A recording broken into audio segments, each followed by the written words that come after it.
Bitcoin soars past $13,000 for the first time. The largest cryptocurrency by market value was selling for less than $1,000 at the start of the year. In recent days, several exchanges have come out with news on offering Bitcoin futures. Joining us now, Coinbase CEO Brian Armstrong. Coinbase is an online platform that allows users to buy or sell Bitcoin by connecting with their bank accounts. It has almost tripled its user base this last year, now standing at 13 million. So a wild ride, especially in the last few weeks. What do you see happening with this surge? Where is it going? Well, there's certainly been this big influx of new interest in digital currency. Part of that has been driven by institutional money getting really interested in the space. So we've seen most of the large derivatives exchanges out there, CME, a number of others, starting to say they're going to list Bitcoin futures. And so that's driven a lot of interest. It's a big signal that traditional financial institutions are now starting to move into digital currency. What is the CBOE, CME, NASDAQ, them trading these contracts? What does that mean for you? Does that create new challenges? Well, number one, it's just a big endorsement of the digital currency space, as this is a real asset class that more and more players are going to trade. But I think for us specifically, what it means is that we offer spot market data to a number of these providers, or we're discussing it with them. We run the largest institutional exchange in the United States called GDAX for digital currency. The other thing is that we are offering a custodian product where a lot of institutional investors need a secure way to store digital currency on behalf of their LPs and their clients. And so we launched a product recently on that for Coinbase Custody. So those are the ways that it might influence our business. Are you at all worried, though, that your clients might decide to go work with traditional mainstream Wall Street companies rather than Coinbase? Well, I mean, I think it's certainly an option. Like, there's going to be more and more people involved in the digital currency space. Like, we're not going to be the only ones. And so I think that's a good thing. Like, there's just going to be a diversity of players out there. There's going to be a lot of winners. But digital currency is moving so fast that I do think a company dedicated to it with 200 people who've built up this industry knowledge over the last 5 years is going to have a sustainable competitive advantage. Now, we have to talk about customer service. You've been experiencing a glitch, as you have with prior surges.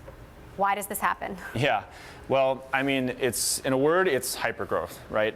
We've hired from about 40 customer support agents to about 220 or so this year.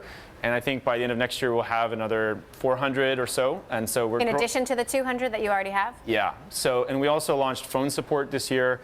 So we are going through this period of growth that is almost never seen in business.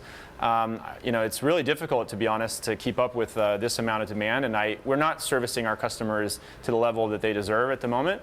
So that's really frustrating to see, but it's my job from the top to ensure that we're going to get there. But can you explain a little bit more about why it happens? Like, is it a glitch? Yeah. Is it a crash? What's actually happening technically? Oh, no, I mean, it's just a huge influx of new customers. So, you know, our volumes, whether you look at it as trading volume, new signups, everything, it's gone about 8x since June of this year, which is just unheard of. So it's really difficult to plan for that kind of capacity. So it's literally that you don't have enough humans behind the scenes to receive all of these complaints? Correct. So, you know, in addition to hiring new people, is there anything else that you can do? I mean, certainly we can always improve the product, right? I mean, improving the product is a way to reduce the number of customer support tickets that are coming inbound. So, you know, the team is working really hard on that. The kind of key metrics we look at are around, you know, uptime, NPS score, average time to customer response. Those are the core metrics we're looking at to ensure that we're meeting our customer demands at this time. Do you have any concerns that this will decrease trust among your customers? Is that new customers, you'll lose new customers as a result of this? You know, honestly, I do have that fear, yeah. I think that it's really difficult to go through a period of this rapid growth and maintain the same level of service. And we've been watching those metrics, and they're not where we want them to be. So, you know, growth is a really high quality problem to have, but it doesn't mean it's not a big problem. And I think especially in financial services, we're held to a much higher bar than, say, like the Twitter fail whale or something like that. I mean, we're storing people's money, and I think people are right to call us to a higher standard. The IRS has been asking for more information about your holdings and your profits. What are you hearing from your clients about this? Yeah, well, the IRS sent us a subpoena for a large number of customer records, in fact, all customer records, over a several-year period, which was pretty unprecedented. And so we did push back on that really strongly. We took it to court. The judge, I think, gave us a big vote of confidence, and they reduced the scope of the IRS request by 97%. It wasn't down to 0, which is where we think it should have been for something that broad, but it was certainly a partial victory. Now, I think if you look long term, look, we want to help people pay all their taxes on digital currency gains. What I think this should look like is something kind of like Fidelity or Charles Schwab, where everybody gets 1099 statements. The IRS gets a copy, our customers get a copy. It should be that simple. We're working with the IRS now, thankfully, to make sure that we come up with some kind of a solution where everyone's going to pay their taxes. But this is one of those new areas. Technology keeps finding a new box that doesn't fit into the existing framework quite perfectly, and we need to work with everybody out there to make sure we get there. Given the uncertainty currently, as you work this out, are you giving any advice to your clients about how to report their gains to the IRS? So, obviously we try to stay away from any sort of tax advice since that's not what we do. But we do provide a report to our customers, a cost basis report that they can export and send to their accountant. So that's the solution we have in the interim until there's something like 1099s or 1099s themselves. Let's talk about what's happening with some of these other cryptocurrencies, Ethereum and Litecoin. You can trade on Coinbase. What do you see happening with Ethereum versus Bitcoin in the future? Well, they've sort of evolved down different paths. Bitcoin used to be 95% of all the market cap of digital currency, and it's come down quite a bit. I think something maybe to 50 or 60%. And so Bitcoin is ending up, in my mind, being a little bit more like digital gold, if you will. It's kind of the oldest digital currency. It's the one that people flee to in times of uncertainty. But it hasn't scaled to become, for example, a payment network with the sort of transaction throughput that people might want. So Ethereum has kind of grown to do that, and Ethereum is now doing more transactions per day than Bitcoin. Ethereum also has this really innovative new concept of smart contracts, and so it's much more programmable than Bitcoin. Bitcoin you could think of as a simple 4-function calculator. You can send A to B or subtract B to A. Ethereum is almost like a programming language where you could write any software and run it on this globally decentralized computer. So that's kind of a mind-bending concept, but let's just say that Ethereum is higher throughput per second as a transaction network, and it's much more programmable. You have launched a new app called Toshi, which seems sort of like an app store for Ethereum. Explain what you're trying to do here. Yeah.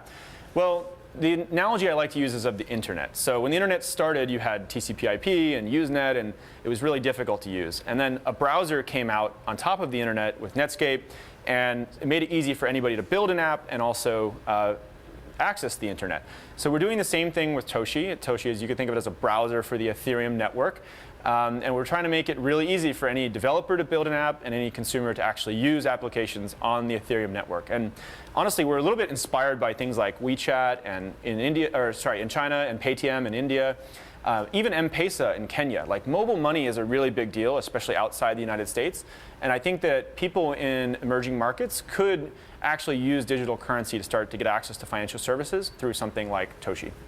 So when it comes to the price, how do you see Bitcoin versus Ethereum playing out? I mean, do you see the Bitcoin spike continuing?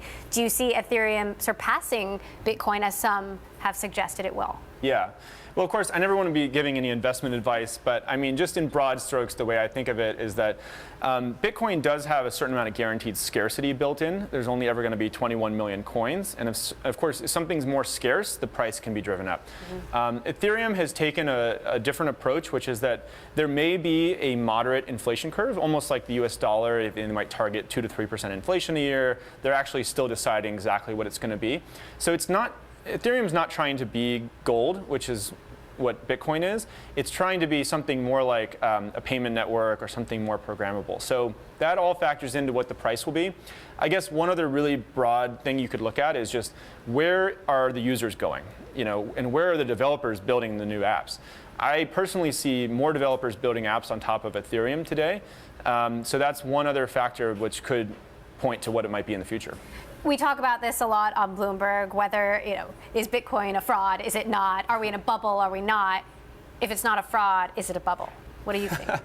Well, I mean, I certainly don't think it's a fraud. I mean, is it a bubble? Maybe. I mean, digital currency has gone through a number of these periods where there's a big run up and then it'll correct back, but you're at a new plateau each time it goes up and it kind of comes back a little bit. So I think we're going through the most recent run up period. It's probably the fourth one we've been through as a company. And I would expect it to correct back at some point, but continue over time in an upward channel. There's an update to the Bitcoin network called SegWit, which would speed up transactions. You guys haven't implemented that yet. Do you plan to, and when? Yeah, it is one of the things we're looking at adding. It's probably not in the top 5 next things that our customers are requesting. What are the top 5 next things? People want more assets on the platform. They want a better experience, meaning like identity verification, higher limits, the sign-up onboarding experience. And then they're asking for these new products, like our institutional customers are asking for a custodian product. People are looking at a way to just trade more assets, have a better experience, and store it securely.